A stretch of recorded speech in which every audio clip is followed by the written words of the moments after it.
Alrighty, so it is November. Here is my reading recap for the month of October. As you can see, I read a lot, so let's get going. The first thing I finished was Clown in a Cornfield, the first book in the Clown in a Cornfield series by Adam Cesar. It's like a young adult slasher. It's definitely a horror book.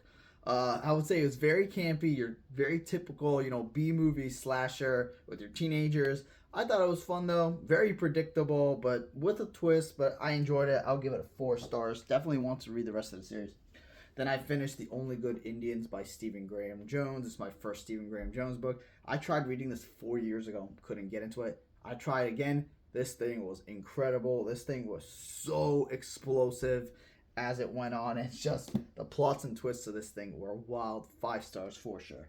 And then I read the first book in the Rim of Morning, the collection by William Sloan. There's 2 books in here. The first one was To Walk the Night, and I really enjoyed it. That ending was incredible. It's about these 2 guys that find their professor dead. Nobody can explain how it happened, and just the cosmic horror of it. So 5 stars for sure. Then I read Dead Leaves, which is a collection of Halloween-based horror stories by Keelan Patrick Burke. I thought it was a great collection. I will probably give it 3.5 stars.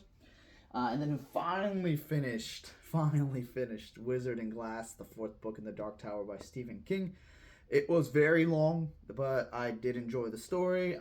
Definitely looking forward to the rest of the series. I will give this 4 stars. Very descriptive, but not in a bad way.